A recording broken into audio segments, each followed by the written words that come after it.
winners. Let the pros show you how to make money. General Manager Al DeMarco, a regular contributor on Fox Sports, MSNBC, and Comcast Sports TV, brings over 25 years of handicapping experience to the table. CEO Steve Budin, the author of Bets, Drugs, and Rock and Roll, is the man responsible for creating the online betting industry. Together, they lead PickNation.com, your #1 source for winners. 4 weeks of the regular season in the NFL still left, and we are ready to roll here on the Pick Nation Report, as we are the only pregame show in America that breaks down all of your NFL action from a point spread perspective. My name is Al DeMarco, along with Steve Budin. Every Sunday we're joining you, and as we said, breaking down every single game on the board. I've been a professional sports handicapper for over 25 years, a guy that originally started my career as a sports reporter, so I used what I learned from covering teams, covering players, being in the locker room, being on the field, and I look at matchups, team personnel. That's how I make my winning picks, and I come into this season with 8 straight winning seasons, college and pro combined. The greatest thing about this show, not only are we the only show that breaks down all your games from a point spread perspective, but you get the yin and yang here with myself and Steve. Where I'm a handicapper, Steve is the guy that literally created what you now know as the offshore sportsbook betting industry. Son of a bookmaker himself for over 20 years, the guy that gave birth to that industry, and you have a totally different perspective when it comes to analyzing games. Well, I think the yang is about the nicest thing anyone's ever called me, so I appreciate that. But yeah, I don't look at player personnel. I look to my own personnel, my sources, my crews, the guys that I used to take bets from for a little while and then stop because they were too sharp. Now I use their plays instead of my own. I release those to my players. And look, we talked about it about a month ago, how we were getting to the time of the season where not just the better teams step up, but the better handicappers do also. In that month, 10-4-1, plus 360 dimes, a little self-promotion there, but we are hot right now, and I'm looking forward to getting into today's games. And, of course, I'm coming off my biggest play of the entire season. How easy were the New England Patriots Monday night in their 45-3 blowout win against the New York Jets? And, the Patriots, one of those interesting games on today's board. Here you've got a team that's coming off a huge emotional revenge payback win on a short week, on the road against a Chicago Bears team that's won 5 straight. You've got a Pittsburgh team that needed to rally in the final 2 minutes to pull off a miraculous win in revenge at Baltimore. Now, back at home, this is a Pittsburgh squad that is beaten up, injury-riddled. Ben just keeps taking one hard knock after another. That's what happens when your offensive line gives up 31 sacks already on the season. And can they possibly deliver as a home favorite today against a Cincinnati team that has nothing to play for?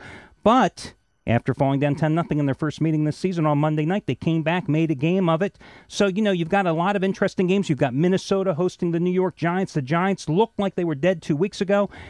Didn't really play that well 2 Sundays ago against Jacksonville, but then last week, they dominated the Washington Redskins. Now they find themselves as a slight road favorite. So, I think you've got some the Jets, great Dolphins. Jets-Dolphins matchup. Classic matchup. Jets won the first game in Miami, but can the Dolphins, who, let's face it, they were horrific last week at home against Cleveland. But how did the Jets, after all the big talk, all the hype, all the bravado, and they are just stomped on like a bunch of kindergartners, how do they possibly rebound from that emotionally devastating loss?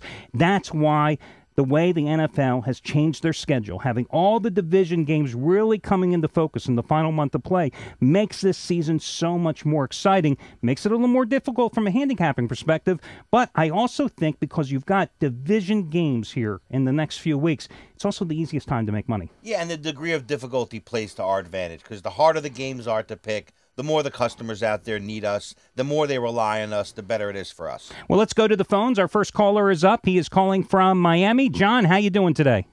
Good, Al. How you doing, guys? Good. What game did you want to hit on? We're talking about the Jets-Miami game, and can Miami cover this week? I had them last week thinking that they could finally win a home game and cover, but that didn't work out. No, not too good. It looked there for a while that Miami was finally going to start moving the ball, but Chad Henne, 3 interceptions, 13-10 loss, and Cleveland really dominated them in every aspect of the game.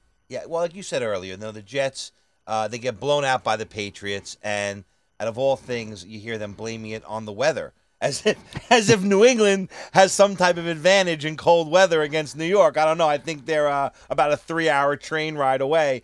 Look, the reason why the Jets lost is because New England was the better team. All week long, every single analyst, that talked about it from ESPN down the line, all made this game as the better team against the better coach. When the NFL pregame show was picking the games beforehand, they said, I'm going to go with the better team, or I'm going to go with the better coach, meaning the Jets or New England. Well, let me tell you something. New England had the better team and the better coach. Jets are a complete fake. I've been talking about it all season long. A 9-2 record was a joke going into that game. They didn't really beat anybody, and on top of that, when they did win, a lot of those wins came very lucky. I think that I would probably stay away from the game betting the side here, and I would look 40 points, not enough points. This is a classic over matchup. Jets and Miami. I know we don't have Marino and O'Brien in there, but I do believe it's an over anyway. I go over the 40 points here. I'm going to be there, by the way, at the stadium in what they call the coach's seat, which I don't know if you've seen the new Meadowlands. This is like a bar mitzvah on the 30-yard line. I mean, you pretty much are. You have all the food you want, buffet, everything, glass encased, right on the field, and you can walk out and actually be on the 30-yard line watching the Jets get blown away or blowing the team out, whatever they're doing. Well, it's a good thing you're getting all the food and the buffet, because it could be just an ugly game. I have no opinion on the total. This is one of those games. Listen, if you're an action junkie, you've got to bet it. I'm a handicapper. I'm telling you, I don't have to bet it. I don't have to watch it. I don't have an opinion on this game. I think it's a lousy game. Yes, the Dolphins are 5-1 straight up and against the spread on the road this year, but I have been there and I have seen when teams get up for their weekly Super Bowl game, which was last week's game for the Jets, and I've been in the locker room after the fact and see how teams come back off the field after getting there, what kicked, and talk about total dejection. And there's just no way the Jets, I don't care what Rex Ryan is like as a motivator, the Jets possibly, after taking that type of butt kicking, turn around and play an inspired game here today. So this is one. And yet, I can't endorse the Dolphins, even though they're 5-1 straight up against the spread on the road, because Chad Henne, 2 weeks ago, looked great. Last week, looked like why they went ahead and benched him a few weeks ago for Chad Pennington, because he just was pathetic. Well, the Dolphins need to win out, or they can't, have no chance of going to the playoffs. Jets could afford another loss, not if they're going to come in first place, but they had beat New England once, so New England and them are tied, against each other. They obviously with the Patriots to tie, holding the upper hand. Right, so they need New England to lose, and obviously they need to win. But I feel like like at the end of the day, the Jets, I just don't lay 5.5 with the Jets. Not against Miami. They're one of the better road teams against the spread. If I had a gun to my head, maybe I go with Miami, but I do like that total. Okay, next to the phones, we're going to pick up with Jeff, one of our regular callers, hailing from Wilmington, North Carolina. How you doing, Jeff? Hey, good, guys. Thanks for taking my call. No problem. Hey, I have a couple games I want to talk about. The first one is the New England-Chicago game, and I see New England's laying a field goal on the road, and I just, I think about a letdown factor with them after they killed the Jets, but I just don't think that the Belichick team can let down. What do you guys think about this game?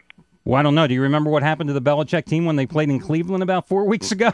Right. I mean, that's the issue here. I mean, yeah, the Patriots are 4-2 on the road this year, but I think on a short week on the road in a letdown situation, I think the Bears almost kind of a similar situation last week when they went to Detroit coming off the big home upset of Philadelphia, even though it was a division rival being the Lions. They really were lethargic in that game, but they managed to come back, managed to win it. That's 5 straight wins, 3-1-1 against the spread. I'll tell you what, this is one of those games that I think if I had to play it, I would buy the half point on Chicago and take them at 3.5. Because there is no way the Patriots can possibly play at anywhere close to that peak and that fever pitch that they had on Monday night. Yeah, they're coming off the biggest game of their season. I mean, this was hands it. Down. There was no bigger game, and they completely showed up and gave it everything they had. Not for 2 quarters, not for 3 quarters, for the entire game, as if they were losing.